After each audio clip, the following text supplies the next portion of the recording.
What's up, guys? Thank you so much for joining another episode of the Young Guns podcast. We just like to say a special thanks to all our subscribers, our guests, and everyone who's been supporting us since day one. We finally hit the milestone of 1,000 subscribers. So thank you for that. We're going to be obviously making a special episode concerning our achievement.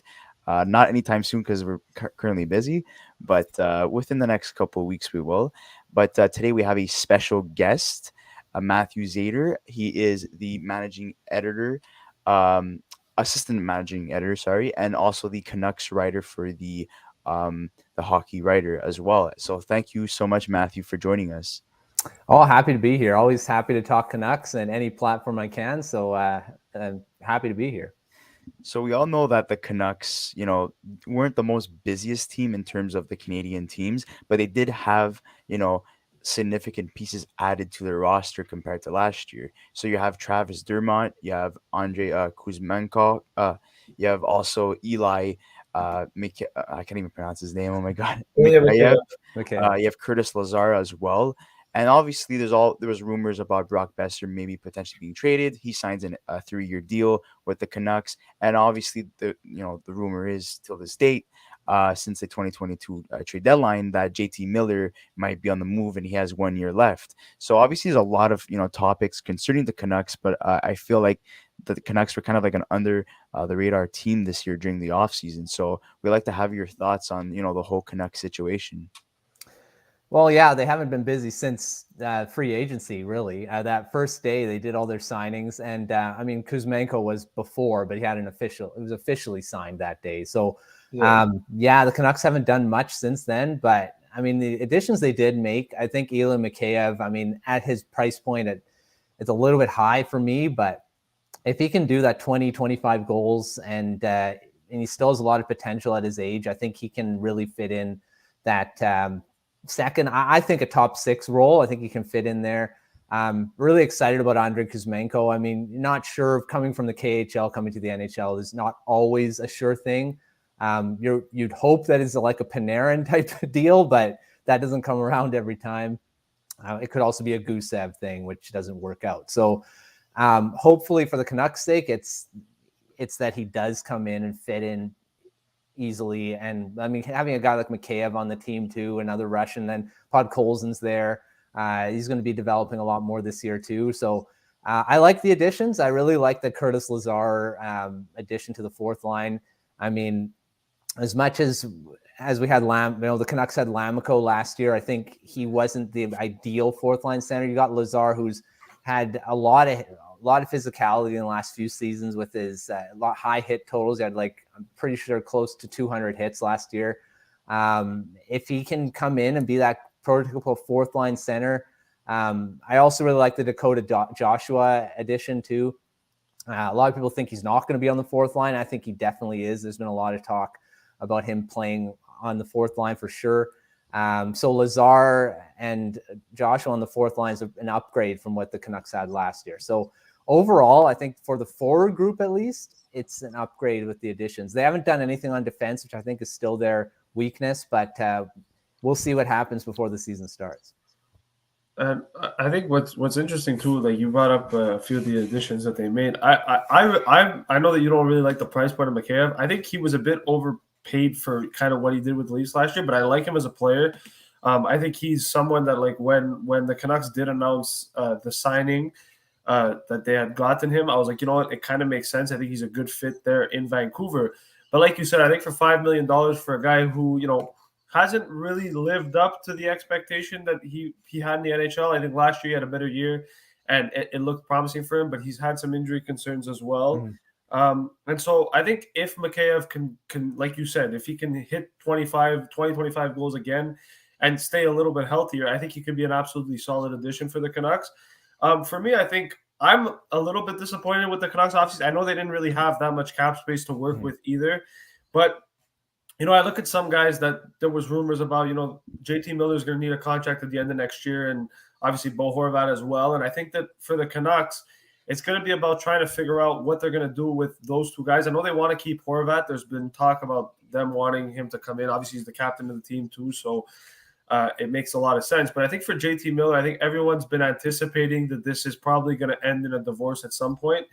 And so it's a question of like, what's the plan for this guy? Like, is he going to get moved? Is he going to, re-sign in Vancouver? Like, it's just, we've been hearing talks since the trade deadline of last year, and, nothing's really happened or come to fruition at this point. And so it's more so of just a waiting game with the Canucks. And I think that, it's a little bit frustrating, I think, if you're a fan of the Canucks, I would assume, because you just kind of want to get that situation dealt with, right? Because I think everybody knows that he most likely doesn't come back. And I think that they could have improved their decor a little bit too. I know that they were one of the best defensive teams in the league last year. I think they were top 10.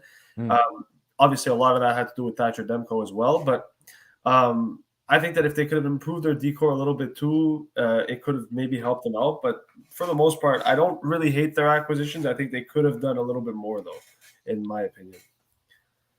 So. Yeah, I mean, like you said with JT Miller, I think this is, like you said, it's gone back to the trade deadline. I think before that, there was even talk when Boudreau was hired and towards when Travis Green was let go, was that they were going to make a trade, and Miller was at the top of that list. So it's gone back to almost the beginning of last season. So it's been something that's been in the news so much. I think myself, I've written at least close to 10 articles on JT Miller. So it's getting a bit tiresome to even write about him. So I think eventually the more it goes, I think the more there's a chance he's going to get traded.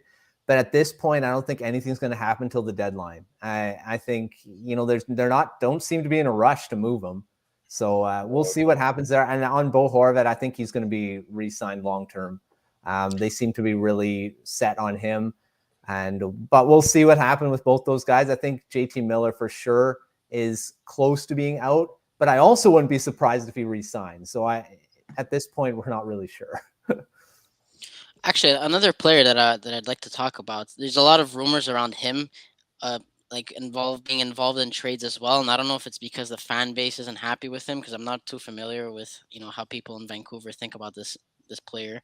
But a lot of YouTubers and other social media, Pettersson, is one of those players that is circling around rumors and stuff. I don't know if that's factual or not, but maybe if you could give some feedback on that one.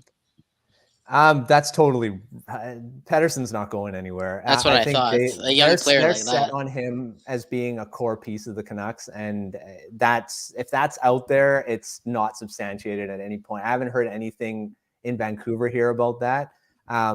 Although when he was re-signed last year, there was a lot of talk, and the deal he did sign wasn't a long-term deal like Quinn Hughes.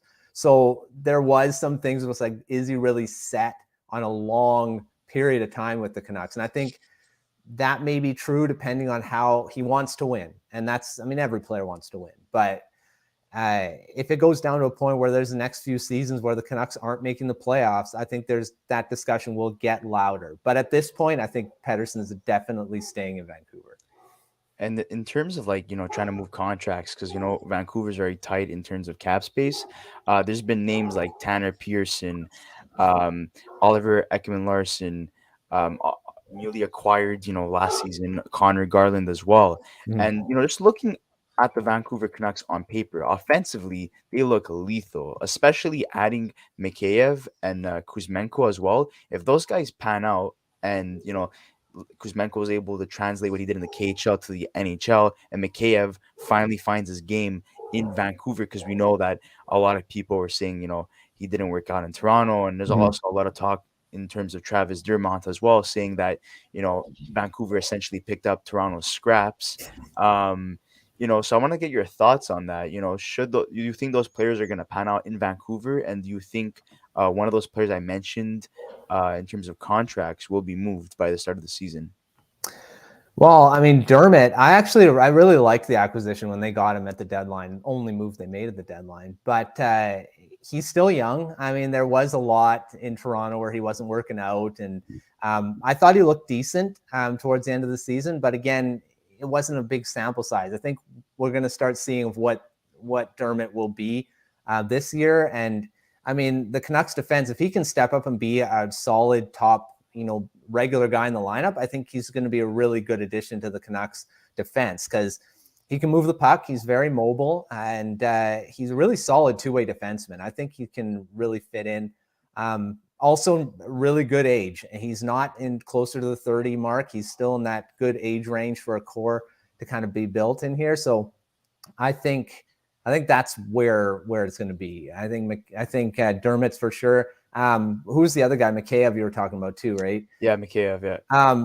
Like I said before, I think Mikheyev's one of the best acquisitions. I was really happy when they signed him because he brings a lot of speed, and if he can stay healthy, he's going to be big with the penalty kill. He can be on, play on the power play second unit, and that's what Rutherford wanted to add to this team was speed, and Mikheyev brings that a lot. I think these two guys are going to end up being really good additions to the Canucks, and not just a throwaway that Canucks are just taking from Toronto.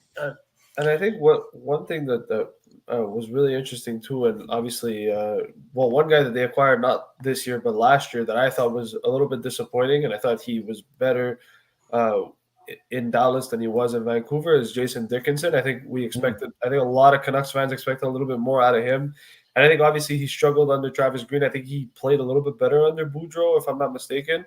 But it hasn't, at least for the first year, didn't really work out that well. And I think for the Canucks, one of my biggest concerns is I look at their division that they're in, and obviously it's not the hardest division to be in. I think it's easy to make the playoffs if you look at where they are in terms of where the teams are at. But I think for the Canucks, they're maybe one or two pieces away from really being that team that can make the playoffs. I know they're a good offensive team. I know last year they had a really good season defensively, and I know Boudreau, turned them around a lot. But I think that for me, like it all depends on Brock Besser and kind of the forward core in that sense. Brock Besser's a 30-goal scorer in my eyes. He's a guy that can get you 40 if used properly and using the right system. I think he performed really well under Boudreau last year when Boudreau came in. And I think that if he can find his game again and find his goal-scoring touch, I think he's a guy that can be a huge difference maker for the Canucks. And if he can do that, and look, last year they had three guys that hit 30 goals, right? They had Bo Horvat, they had Elias Pettersson, and they had JT Miller. If Besser can also be in that group, it goes a long way for the Canucks, and it helps them out long-term as well. But I like their depth a little bit. I think they can add maybe another bottom six forward or just another depth piece. But I'm also curious to see if Nils Höglander, becomes the player that the Canucks fans anticipated him to be. And, maybe he takes a step forward this season, because I know last year was a little bit of a struggle for him. So just your thoughts on that. And obviously there's Lekaramaki too that they drafted. I don't know if he's going to come in right away, but he's another guy that could be really interesting for the future as well. So just your thoughts. I don't know if Chris wants to jump in here. Oh, no, I'm curious to hear. I mean, you pretty much mentioned everything. I was going to mention Höglander too, but you beat me to it. So yeah, you mentioned a lot of names in there that definitely. I think Jason Dickinson, for one, was a guy that the Canucks were brought in last year thinking he was going to be the best third-line center the Canucks have had in a long time, and never panned out. He actually never played center for most of the year. He was playing wing. So, I mean, he didn't pan out in that way. But I think he still has a lot to give. I think once Boudreau took over, he kind of started seeing a bit more of an uptick in, not production, but he started playing better defensively. And if he can add to the penalty kill, which the Canucks thought he was going to do last year too, that's going to add a lot. And there's still a lot of talk about maybe moving him, trying to move Tanner Pearson, trying to move Jason Dickinson. But I don't think that's going to happen. It's just their contracts, and the way they were last year wasn't that good. I mean, Pearson was good, but his contract's still a bit on the high side. So I think Dickinson, if he can come in and be that guy on the third, fourth line, which the Canucks thought he was going to be at the beginning, that's going to add a lot to their team. And Höglander, I really like him as a player. He's one of the better forecheckers on the team. I don't necessarily agree with what they're saying about him being bad defensively.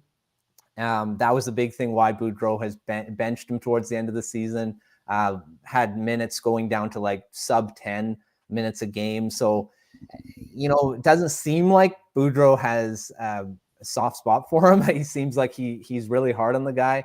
A lot of his comments saying, well, he can be a goal scorer, but he has to play good defense to be that. So again, here's another guy that if he can come in and be that guy, what he was in his rookie season, the Canucks are really good.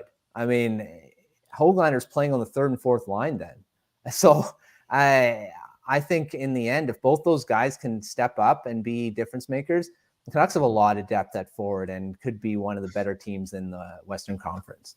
Like I was just taking a look right now at their offense. So right now it's predicted that Pettersson, Miller, and Brock Besser is going to be a first line for Vancouver, which in my eyes, that's a top 10 line in the NHL. That's very scary. That's very offensively minded. Then you have Connor Garland, Bo Horvat, Andrei Kuzmenko. You have Podgolzin, Dickinson, Mikheyev as a third line. And fourth line, Pearson, Lazar, and Höglander. You're looking at that and like you're just in awe at that moment. But going down to the defense, and I think this is where it's a little bit scary here, having Quinn Hughes paired up with Luke Shen and Oliver Ekman-Larsson with Tyler Myers and then Travis Dermott with Tucker Poolman, do you think one of the offensive players need to be sacrificed to improve their defensive core? Well, I think that's a definite thing they're going to be looking at because, yeah, you hit the nail on the head there. It's scary after that. When you look at some of the defense that they have to go against, and you always look at the team that won the Stanley Cup, the Colorado Avalanche, of their defense, and the Canucks don't match up at all with them right now. You're looking at, I mean, Quinn Hughes and Luke Shen are actually a pretty good pairing, but ideally you want a better defenseman. I'm not saying Shen's a bad defenseman, but you ideally want a guy that's going to be longer term with them and younger. And that's where all the, whenever there's talk about JT Miller getting traded, you want a top 4 defenseman in return, a top 4 right-handed guy and younger too. So that needs to be addressed, I think, in the future. But the problem is the Canucks don't have any cap space. They have just too many big contracts on the books right now.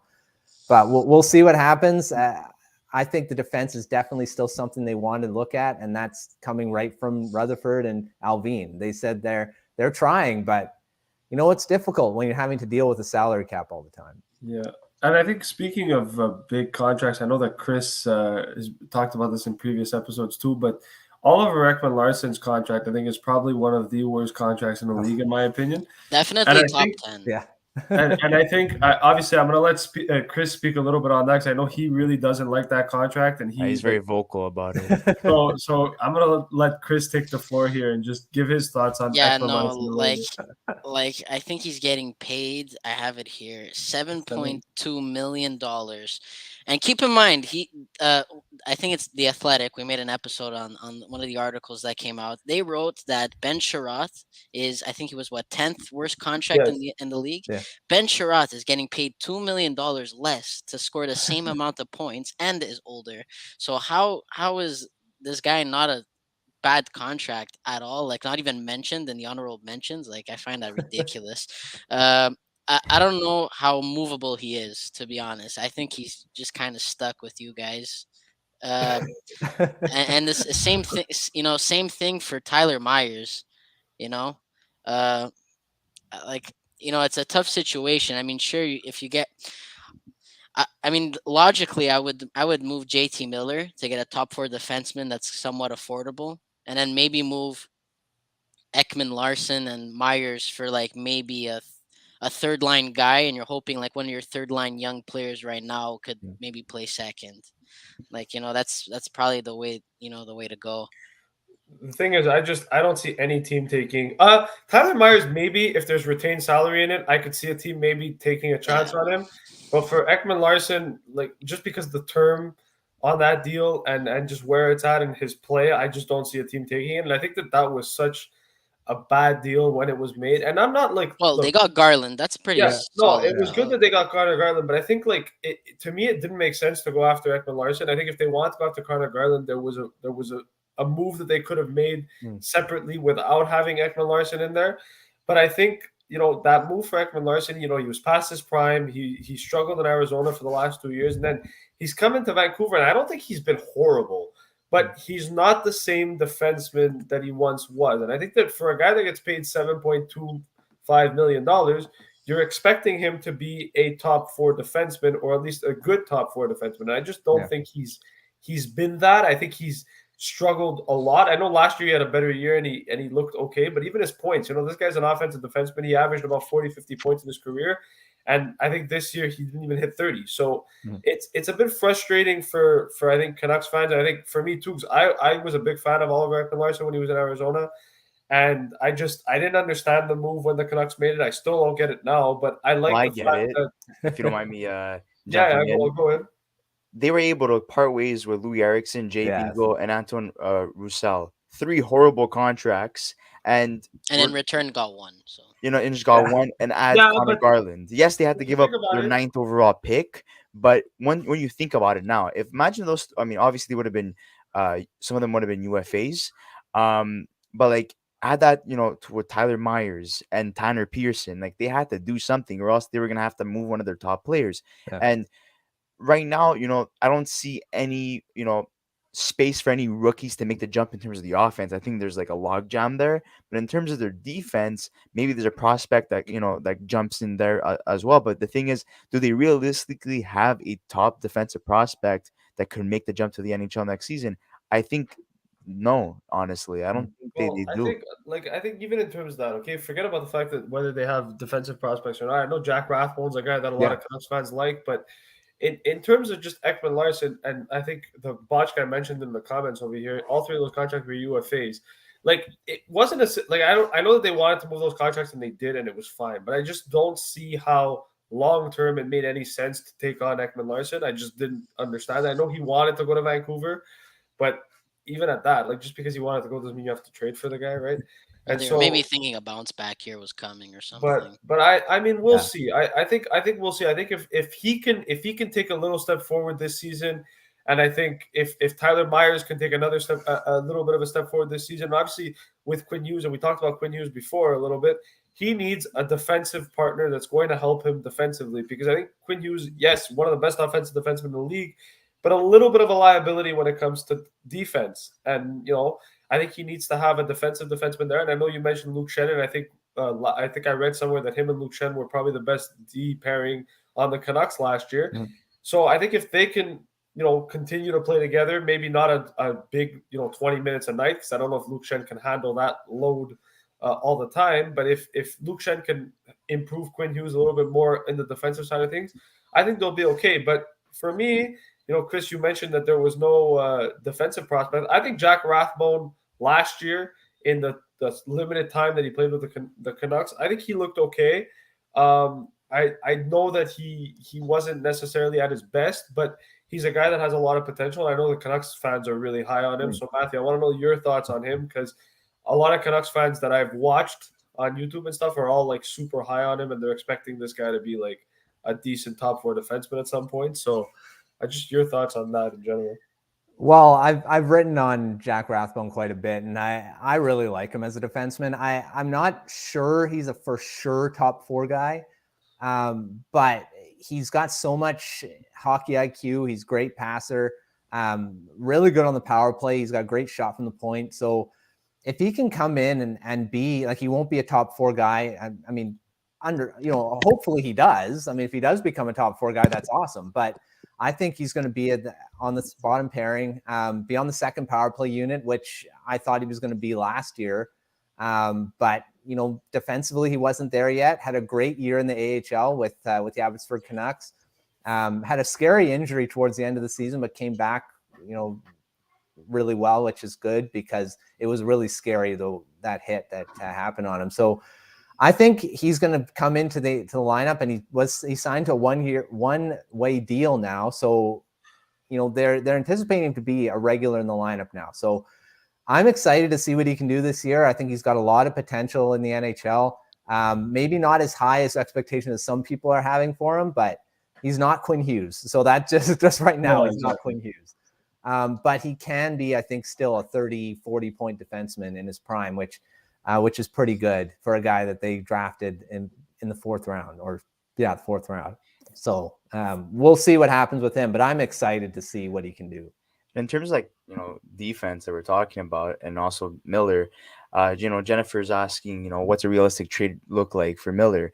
We're gonna ask you the same question we asked one of our previous guests, the Brad Pack that came on to cover the New Jersey Devils. The Score wrote an article suggesting that maybe Severson from the New Jersey Devils would head to Vancouver in a package, that includes obviously prospects and picks to Vancouver for JT Miller. And we'd like to get your thoughts on that. Is that a good deal? You think that's necessary? And do you think Severson is really that guy that they're missing on defense? I like Severson, but I'd rather get a guy like Kevin Ball from them. You want a guy that can go with Quinn Hughes. I mean, that's what I'm always looking for in these trade packages. I look at the fact that Matthew Tkachuk went for such a big deal for a guy that is the same age as in Huberdeau. I want to say that the Canucks should be aiming at that height. I mean, they should be going and saying, we want a package like a Matthew Tkachuk in a trade for JT Miller. That may be over the top to some people, but, Huberdeau was 29 years old. JT Miller's 29 years old. And Florida got Matthew Tkachuk for him. And he's like 24?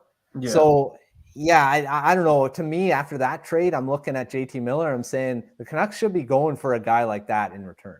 And they're in the same boat. Well, not anymore, but they were in the same boat in the sense that they were both unrestricted free agents or going to be unrestricted free agents at the end of the season. Obviously, Hubert signed an extension. But I think, I look at JT Miller, and to me, last year at 99 points, I believe. Yeah, 99 points. And he's been a pretty much a point a game player for the last 3 seasons. I know that the year before that he had 46 and 53, but he's a guy that I think I kind of agree with you in the sense that I think he should get something similar to what Tkachuk got. I'm not saying the whole package needs to be like that, but like a player of similar talent or quality to Tkachuk could make sense. But I look at the Devils, and we brought up the Devils a little bit in the Severson deal. I think a guy like Damon Severson, and I mentioned it in the Devils video too, maybe a player like Alex Holtz and a first-round pick could be something that the Canucks look at and take a closer look at, because Severson, I think, is still like 28, 29. So I think he's still young enough that he's in his prime, right? And I think he can play with Quinn Hughes.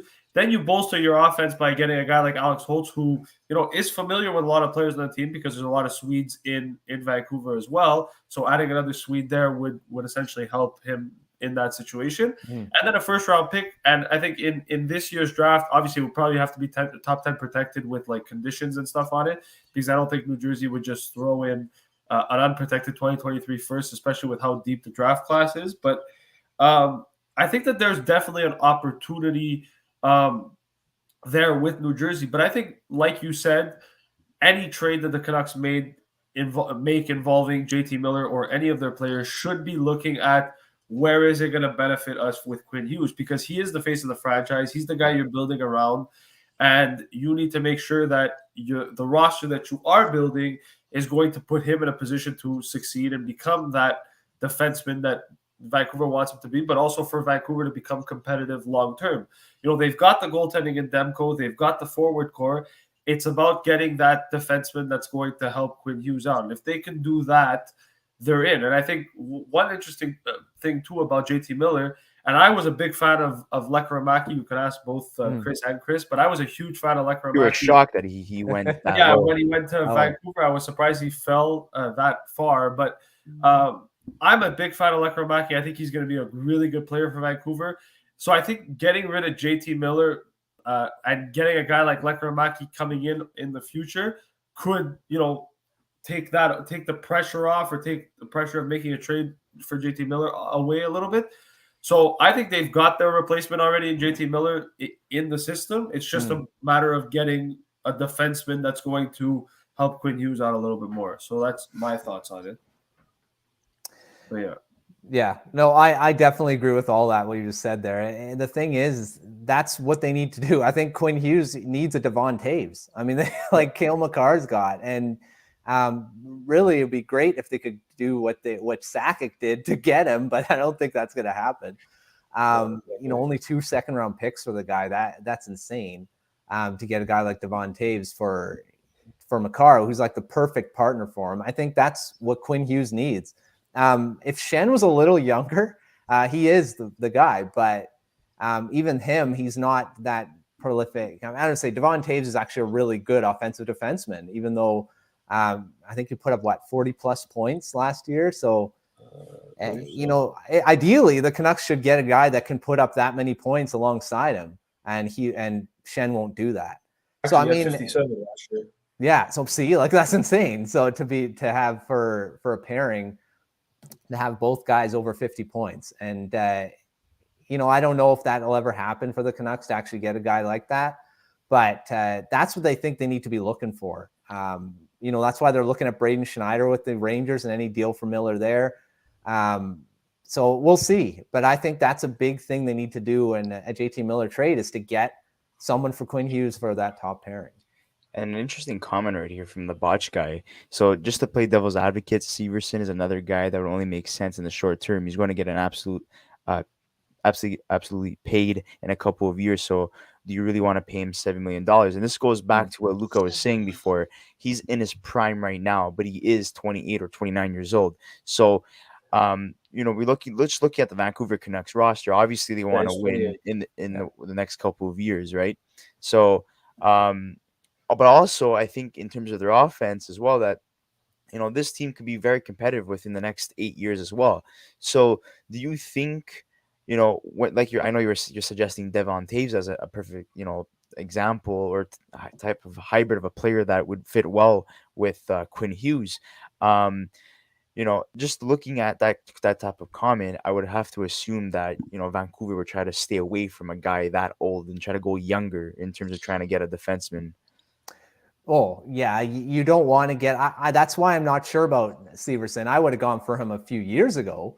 But now he's getting into that age where like the botch guy said, it's, he's going to want to get paid in the next few years. And I'm not sure the Canucks should be going down that road. I think you want to get a guy that's still on that low end deal. I mean, obviously you're probably gonna have to pay him a lot more money eventually, but I think in the end, you need to go after a young defenseman rather than a guy that's in their 28, 29 age year, but going for that 24, 25 instead. But those are hard to come by. No, a lot of teams don't want to give up those guys if they have them. I think a solid move would be sending him, JT Miller to maybe New York. It's kind of a team he's been linked to. Yeah. Not for Capo Caco though. That I would, No. I'm not a fan of him. I'm not a big fan of Capo Caco. No. But Lindgren is a young defenseman. I know he's left-handed, but I think he would be a perfect fit on Vancouver. Maybe Hiddle. That's a name that's been getting thrown around. Kravtsov as one of those prospect guys, their first-round pick. I don't think they would put it top 10 protected though. I think they're gonna make the playoffs and make it pretty far. But yeah, I think Lindgren would be a solid. He's underrated. Like he's playing with Adam Fox, so he's playing top minutes. But he'd be solid. I mean, he's fast. He blocks shots. Hits. He'd be perfect. Hiddle would be a perfect, center depth there. And they're both young. We've seen what he did in the playoffs. He was fantastic. He really meshed well with Lafreniere, and I think we're going to see that, heading into next season. And of course, you have, Capo Caco just, skating on the sidelines there, just, trying to profit off their success. But, just looking at the Vancouver Canucks, like I think this team's gonna be very surprising, especially having a full season under Bruce Boudreau. We saw Bruce, there it is, essentially that whole slogan that came out, and I love that as well. That was my my fantasy name in hockey. So I honestly I love what the addition of that. Rutherford as a general manager, bringing in the Sedins in the organization as well. Hiring a lot of women, in high positions as well in the management. And we'd like to get your thoughts on that as well, because, Vancouver, not only hired, the first assistant general manager in the NHL that so happens to be a woman, they also hired, 2 other women in the organization at high positions as well. So we'd like to get your thoughts on that as well. Well, I love it. And this is, I'm not sure this is that they started it, because, I mean, it seems like all of a sudden there was a snowball effect afterwards. All of a sudden, all these teams are starting to promote into general, assistant general manager positions, hiring women into these high higher positions. And it may have been just the fact that they did it and teams like, okay, we should start doing this now. So it's great for the organization. Like Rutherford said, when he came in, he wanted to bring in new voices, different perspectives. And that's what he did. And it's great to see. I mean, a lot of people thought, oh, Rutherford's part of that, old boys club, that type of thing, that they're kind of set in their ways. They don't want to do anything different. But he definitely did a lot of things different, bringing in a lot of different voices and things that, you want different thoughts and different perspectives in the game now. And there's just so much that you need to think about. And having all those different takes, I think, is great for the organization as a whole. And I'm loving the direction that the front office is going in right now. I definitely agree with what you're saying too, and I think one of the biggest things that I like about what the the Canucks did. Sorry, so used to talking about the Habs, but the Canucks did was just the fact that they brought in Patrick Allvin, who I think was someone that was really interesting when they brought him in, because he was the assistant in Pittsburgh. And, he comes in and he's Swedish too. And I think what's interesting with Vancouver, and we've seen this over the last for a long time, they have a big connection with Swedes. Yeah. So having them, having a guy like that, a Swedish general manager, I think just helps that situation. And then having a guy like Jim Rutherford, who's won Stanley Cups as a hockey executive and general manager, right? I think that's huge. And, they brought in Cami Granato, I believe. Yeah. Ray Ferraro's wife. So she's been big, and I think one of the articles that you had written, Matthew, I believe, that she's gonna take care or try to take care of the Abbotsford Canucks, or be a huge part of the Abbotsford Canucks a little bit. So I kind of like that. I like the fact that they brought her in and kind of putting her in that role. I think it's going to be really interesting, and I like you said, I like the direction that they took. And so I'm excited to see what they do. And one interesting thing too about the Abbotsford Canucks, I brought them up a little bit. I was fortunate to watch a little bit of their games this season, obviously, because we're from Montreal. So the Laval Rocket played them quite a bit this season. So I got to see their team a little bit, and I got to say I was very impressed with their roster. I think they were constructed really well. But my question to you is, obviously, there's a goaltending situation going on in Abbotsford that's a little bit interesting, and we've heard rumors about Mikey DiPietro likely getting moved.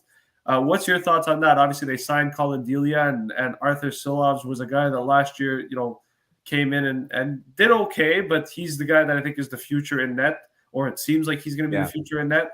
And with Spencer Martin being the backup, it looks like for Vancouver this season, there's no room for DiPietro. So do you think he gets moved? And if you do, is he going to get a big deal? Is it going to be just a draft pick? What's your take on that whole situation?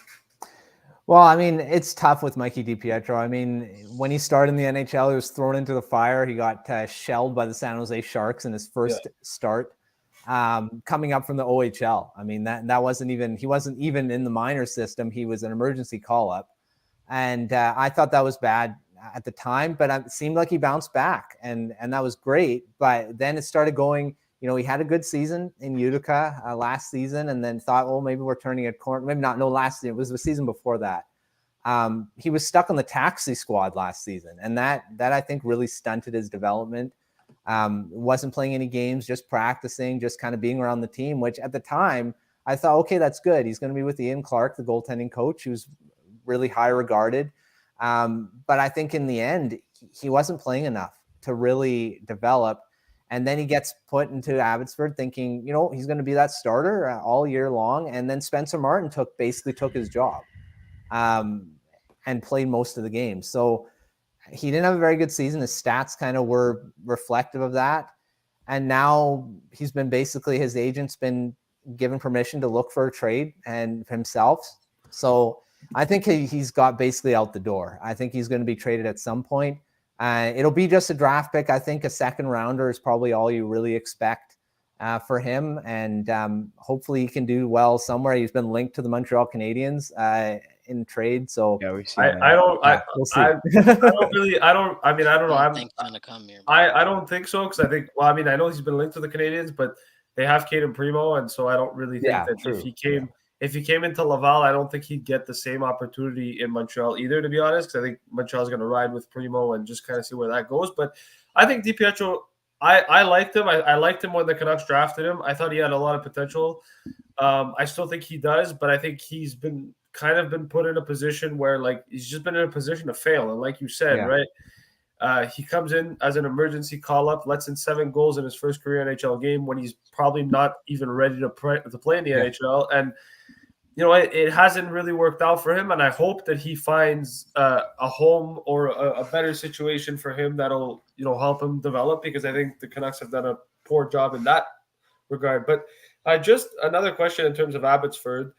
There's a lot of guys that are really interesting on the Abbotsford Canucks, and I think one guy that I noticed a lot too last year, or just someone that I think could be very interesting, could be a guy like Linus Karlsson. He's a guy that I know that when they got him, I think they got him from San Jose in that Jonathan Dahlen deal, if I'm not mistaken. And he's been a guy that's been pretty highly regarded. And then obviously on the back end, there's Jet Wu as well, who's been another guy that has been highly regarded by Canucks fans as well. So just in terms of just your thoughts on a little thought on the AHL team, where do you think that they go? Is there any underrated players that you could see maybe making the Canucks, or not necessarily making the Canucks, but could get an unexpected call up that you wouldn't really see or in that situation, I guess? Well, you mentioned Linus Karlsson, and he had a heck of a season last year in Europe and in the SHL. He beat he broke Elias Pettersson's rookie record. Yeah, he's like 3 years older, but at the time when he did it, but he still did it. And he's probably the most anticipated prospect coming into Abbotsford. A lot of people are thinking he hopefully can make the lineup, but I don't think that's happening. There's just too many bodies up there right now. But I think he's going to be playing a top line role in Abbotsford.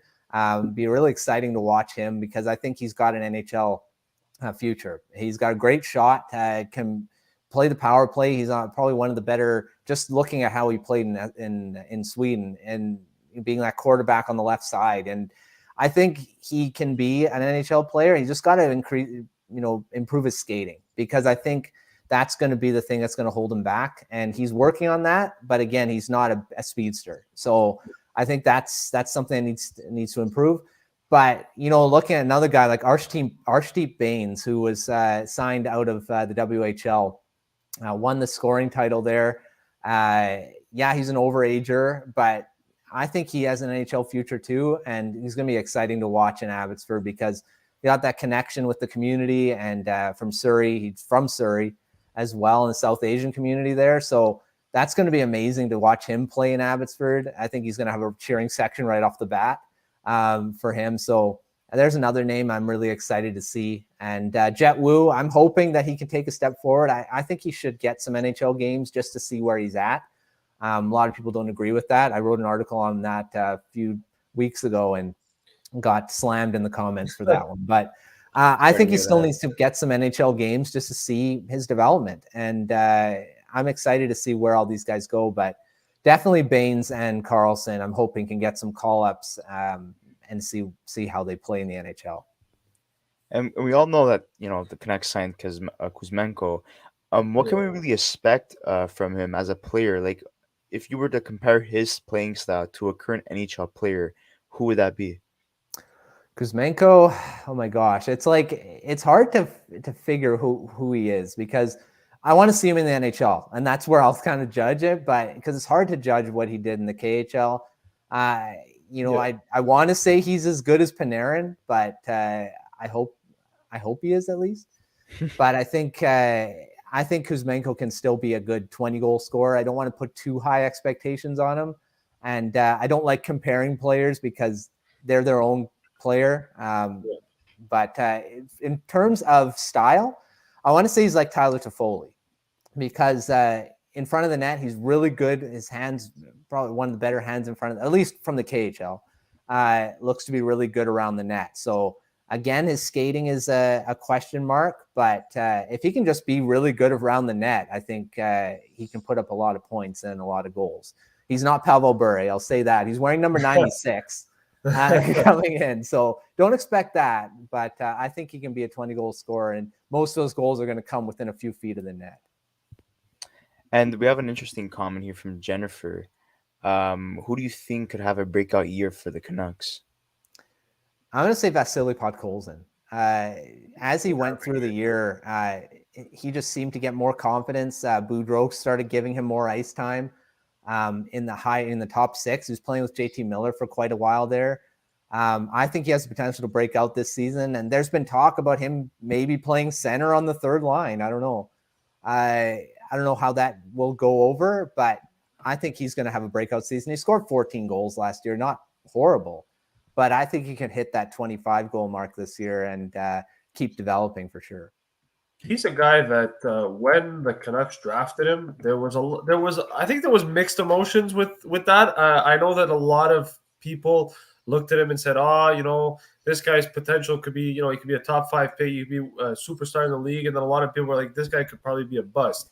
So I don't really know, where the ceiling is for him, and I don't think anyone really knows. But I like Vasily Podkolzin. I think I think at 10 when he dropped.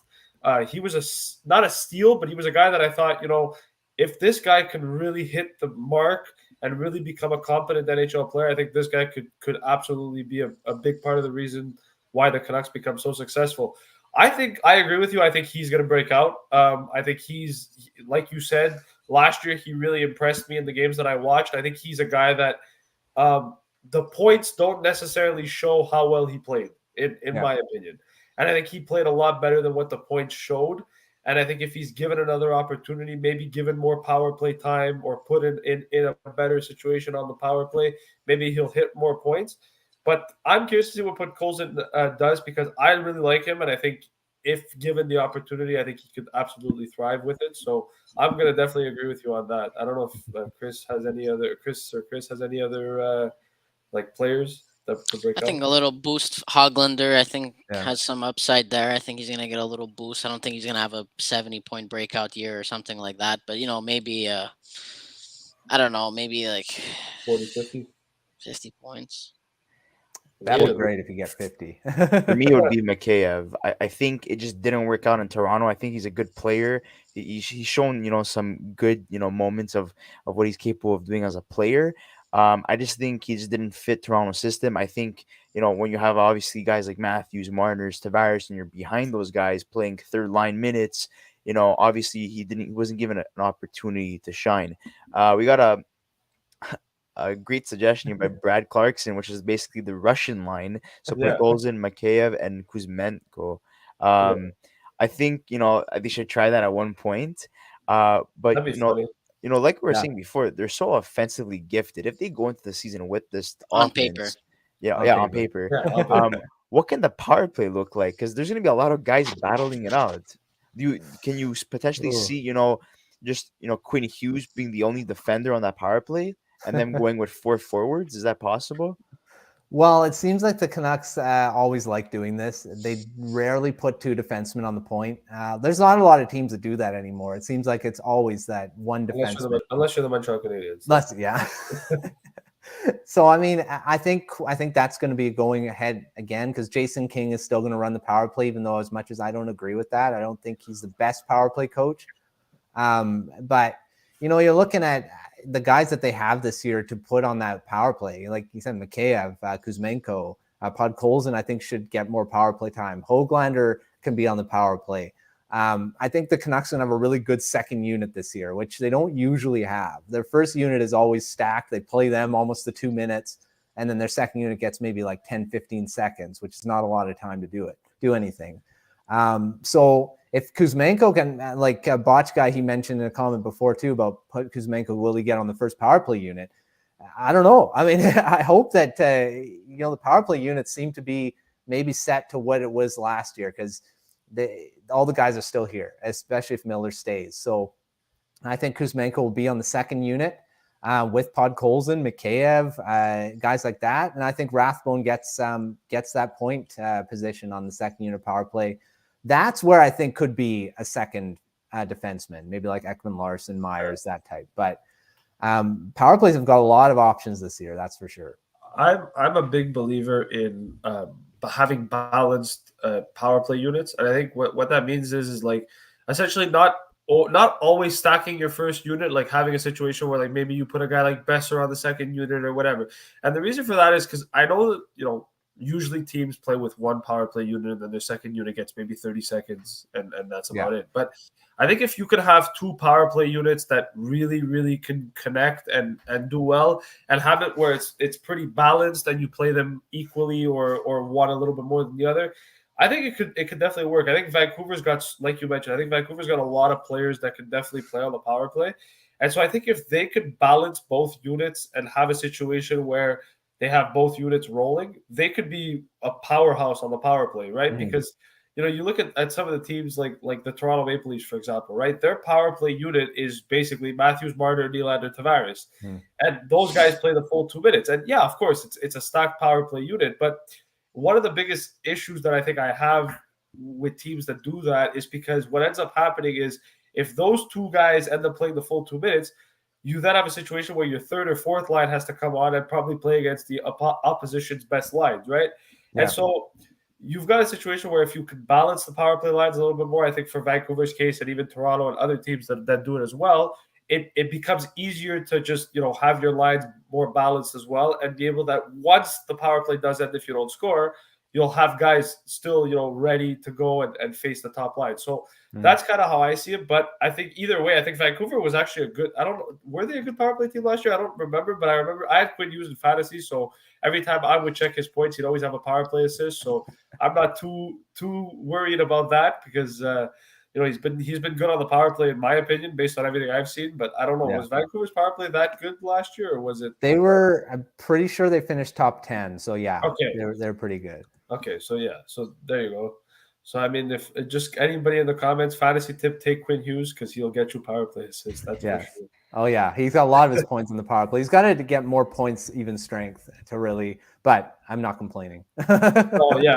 And in terms of like the Pacific Division, we know Calgary, lost significant pieces, but they also added significant pieces. Edmonton is, pretty much the same team.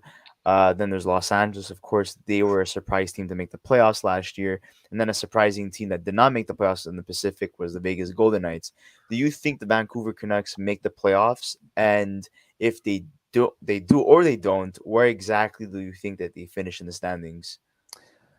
Oh my gosh. I'm saying they're going to be in that wild card discussion at the end of the season, just like they were towards the end of last season. If they have a full year, I mean, you're projecting points from Boudreau's record. If he was there all year and they had the same type of winning percentage, they're in the playoffs. So if he can have the same impact throughout the whole season as a coach, I think they do make it. And I think the Flames take a step back, even though they did add Huberdeau, they did add Weegar, but they lost Matthew Tkachuk. They lost Johnny Gaudreau. These are two massive, like 200 points out of your lineup. Yeah, they added 100 or so in Huberdeau, but does he put that same amount up? I mean, he played with Andrei Barkov, Alexander Barkov all season, and I think he really added him. I don't know if Elias Lindholm can bring that same thing, but I mean, comparatively, they are pretty similar players. I mean, they're both really good two-way guys. So, but I think still Calgary takes a step back. So, I mean, I don't know. Vegas could bounce back. They don't have a full roster yet because of the cap things with them, but I don't know. I think Vancouver will be in that wild card discussion. And if I want to put my money on something right now, I'm going to say that probably will make the playoffs as a wild card. And I agree with that too. I think Vancouver does make the playoffs. I think, and it's not because I despise Vegas, for what they do to their players, but Max Pacioretty, being a Habs fan, watching him play, and especially seeing him on Vegas, he was a good addition for the Vegas Golden Knights. And to lose him for literally nothing. I think they take a step back, all this just because they went to go add Jack Eichel. I know they needed a first line center, but did it really have to be him? I think there could have been other options. In terms of teams that I think that missed the playoffs, Dallas, Nashville, and Los Angeles, those three teams are on the bubble in terms of making the playoffs. I think Vancouver overtakes one of those teams. Winnipeg, nothing that really stands out that they did this offseason. San Jose, Anaheim, Chicago, Seattle, Arizona, they're all bottom feeder teams. Anaheim. So, Anaheim. Don't do that to me, Chris. Yeah, sorry. I think personally, like I kind of agree. I think they're gonna be a wild card team or just outside the wild, but they're gonna be fighting for a playoff spot essentially, right? Yeah. And I think with Vancouver, I don't necessarily like. I don't know if they're gonna make the playoffs, and the reason I think that is because I do still think Vegas is gonna bounce back. They've got Bruce Cassidy as a coach. I think although they traded Pacioretty, with Vegas, there's just something about Vegas that just they end up finding a way. I don't know why, but they do, and it doesn't really make sense. But anyways, and I agree. I think Calgary takes a step back and maybe Edmonton, but to me, it's going to be basically dependent on what Dallas and Nashville do. If Dallas and Nashville take a step back, which Dallas is very possible, especially with the whole Ottinger and Robertson situation of them not being signed at the moment. I don't think they're going to trade it, but I think that whole situation and just where Dallas is, I think they could take a step back. They obviously lost their coach and Rick Bowness as well, so it's going to be interesting to see how Dallas does. But I think Vancouver is definitely in the picture. I think they could essentially be better than LA, but I think LA last year had a really good foundation. They did really, really well. I think they're an underrated team too. I don't think people give a lot of credit to LA as well for how good they are. So I'm going to say they're going to make the playoffs, but I wouldn't be surprised if they just missed kind of like last year, right? Because I do think that they're, like I said, one or two pieces away. And maybe if they get a top four defenseman, I think they're in the mix. It's just, I think they need to bolster that decor a little bit more. And if they could do that, I think they're definitely in the mix. I'd be very surprised. But kind of what Jennifer said, I wouldn't bet against Thatcher Demko because we all know Thatcher Demko is capable of stealing games and even stealing a series. So I wouldn't bet against him. And if he plays up to, Thatcher Demko's caliber style, then Vancouver has every chance. Yeah, especially if Spencer Martin can take some starts throughout the year because Demko would look tired towards the end of last season. So if Martin can add some quality 20, 30 starts through the year, I think that's going to help the Canucks as well.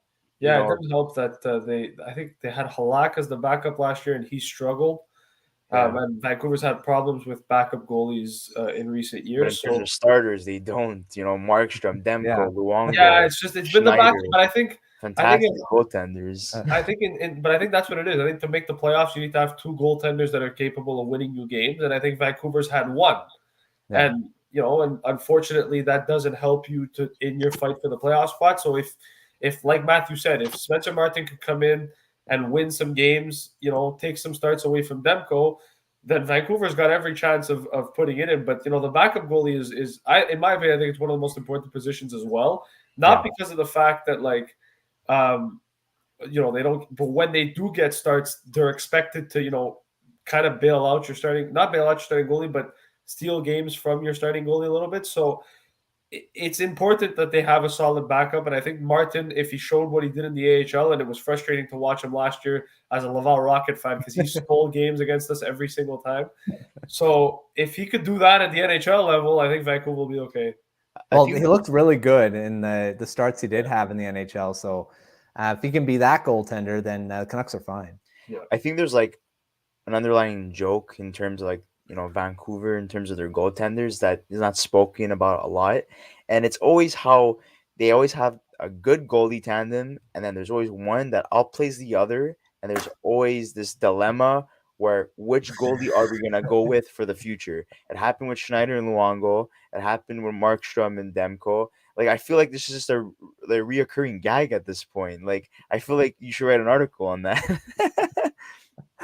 Well, I don't think that's happening. Demko is, I think, the main. I don't think Spencer Martin's going to do that, but I think Demko's the starter for a long time before any controversy, unless Seelovs can come in and be really good. But I think Demko's the long-term starter with not much challengers, I think, for a while. And okay, so I know we all, for the most part, agree that they're going to be a playoff team. But let's say they don't make the playoffs. What are the possibilities of Bo Horvat being traded by the deadline? That's a tough one. I wouldn't trade you. I think trading your captain's dumb, and I think trading well, not dumb, but I would say I don't think trading your captain is necessarily smart. And I know that they want to keep Bo Horvat, so I don't know if Vancouver trades him. And it all depends on if they have an agreement with with him coming back at the end of the season, right? Like if they trade him and they're like, hey, by the way, when you get to free agency, we want to sign you back. You're going to come back. If they already know that he's going to come back, then maybe you make that deal, but it's very risky. And I don't think you trade, especially Bo Horvat, who I know a lot of Canucks fans love. And also a lot of the players like that he's a great captain. So I don't necessarily think the Canucks should trade him. But I mean, I don't know what your thoughts are, Matthew, a little bit, but that's I've been an advocate of Bo Horvat since he was drafted, and towards the, when he became captain, and everyone's kind of on him for, there was that thing with leadership with JT Miller and Horvat's personalities clashing in the dressing room, and rumors, but which were denied by both of them. So I think the thing is with Horvat, and I believe he's a core player. Maybe a lot of people don't agree with that necessarily whenever I call him that, but I think he's one of the key guys to be on the team long term. He does everything. I mean, you look at he takes it seems like 90% of their face-offs. I mean, he's in the top 2-3 of face-offs taken every year, and he wins 55% plus of them.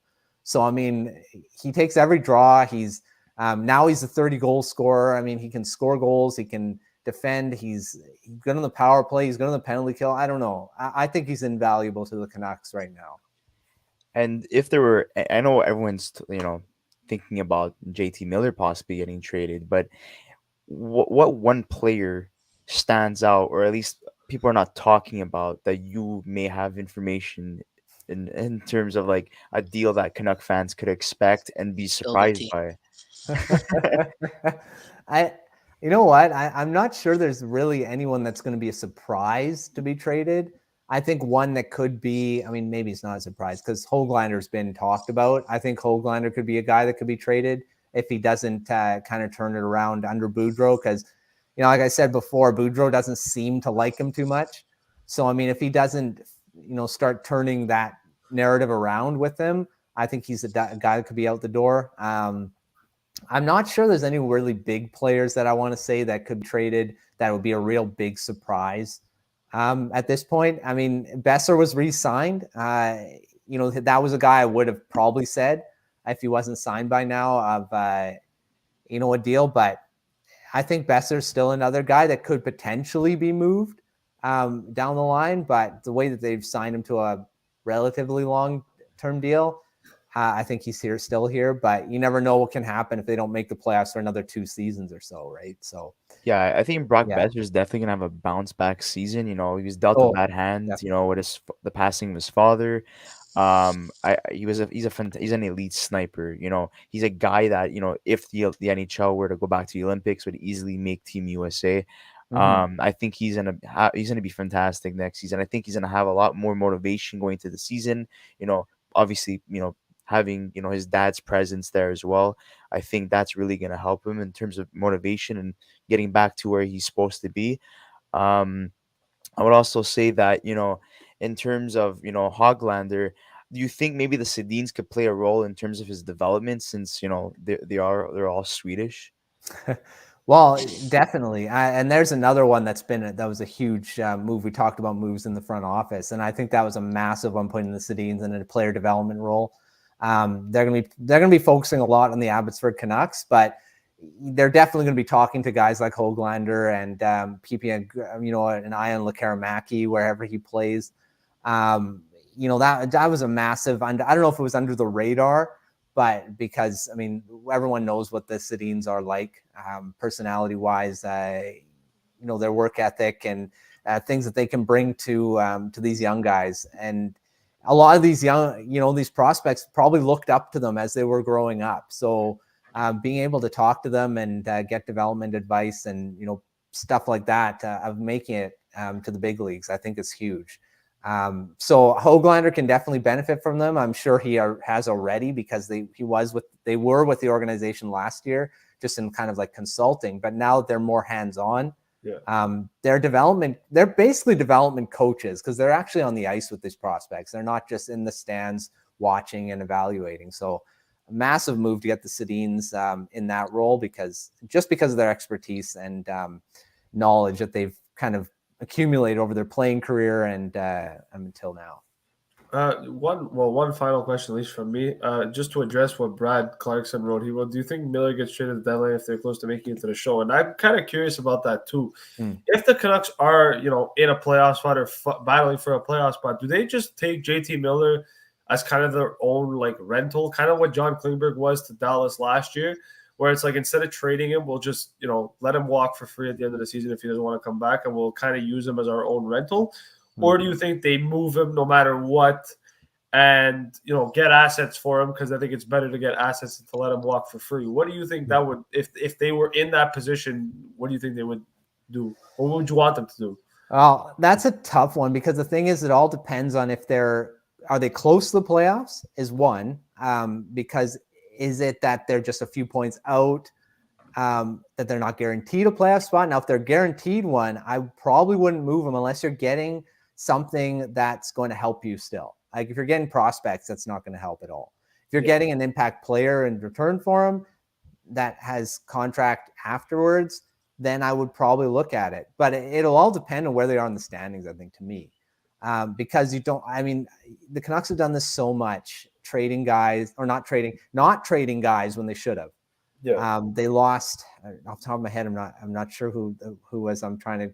Alex Edler is a big one of them. Alex Edler is a big example. I think they could have traded him, but they were in that area where they could make the playoffs maybe, but didn't trade him, and he walked, and now he's with the LA Kings and not with who is he with now? Remember he signed with someone else, but he's not with the Canucks. So I think they have to look at it and trade him. Was it? He re-signed with LA. Yeah. So, it's going to be, it all depend on where they are, close to it or in the playoffs, and if they will trade him. But I think they do definitely need to get something for him. They can't let him walk for free, especially with how much value he does have. And again, there's another addition with him is how many points does he have at the time is the thing too. Because if he's on pace to have another 100-point season, you never know. And you need to get a lot for him if you're going to be trading him. I would agree. Yeah, my final question is actually interesting. I think it's really out there. We all know that their right side in terms of defense needs to be improved. And there's one guy that's available still as a UFA. That's a right-hand defenseman. And I wanted to get your thoughts on maybe if they clear up cap space, they could look into a guy like PK Subban. I knew you were going to say that guy. I knew it. I saw We're Habs fans, obviously. The moment he mentioned right D, I'm like, I know where he's going with this. I love Subban and how he plays. I feel like he would have too big of a personality to come into the dressing room. And that seems to be a prevailing thought throughout for him. And, he's not the defenseman he used to be either. He's not that high end 50, 60 point guy anymore. Probably would sign for a low end deal. I know it would probably be a low risk, high reward type thing, but I still feel his personality may get in the way in the dressing room, for me, at least. Okay. And Chris, do you have any final questions or thoughts? Well, not any final questions. I have a final thought though. For JT Miller, never keep anyone and lose him for free. I would definitely trade him. Absolutely, 100%. Even if you guys are like second place in your division, I would still move him. If he's saying he's not coming back or if they can't work out a deal, I would trade him. I know the prospects wouldn't help, but at that point, it's still something, and you still got to think longer term. Why win the cup once when you can win it multiple times? So true. That's very true. Yeah. And I know a lot of people are going to be like, well, look what happened with John Klingberg. If that happens again, what's the point? But JT Miller has such a huge impact on the Vancouver Canucks. We look at what Klingberg did for Dallas in the series against Calgary. Not really much, to be honest with you. So, that kind of backfired on them in terms of using him as their own rental. Whereas JT Miller, he's obviously going to have a huge production in terms of offense, and obviously have a huge impact, in terms of going on a playoff run. I think they're better with him than without him. at least heading into this year's playoffs. But I just wanted to say thank you so much, Matthew, for coming on today. It's been a pleasure, and we honestly, having you on our show, especially after hitting 1K, it really means a lot to us. And this is kind of like our 1K special, if you really think about it. Yeah, congratulations on 1,000 subscribers. Thank you. That's awesome. Thank you so much. And Chris, guys, yeah, you sorry, gotta mention the giveaway. yeah, jersey. so guys, obviously we hit the goal of 1K, but that does not mean that that it's over yet. We're gonna be announcing the winner on August 15, our 1 year anniversary. So if you haven't subscribed yet, please subscribe. You guys have a chance at winning an NHL jersey of your choice. So that means, if you want a Mighty Ducks jersey, if you want an Atlanta Trashers jersey, or anything, anything that comes to mind that's hockey related, we'll get it done for you. It's just our way of saying thank you. And obviously, once we do the 1K special episode, we're gonna get into details about like how we started, the whole like process getting to 1,000, and any questions that may come to mind. Please, have them ready.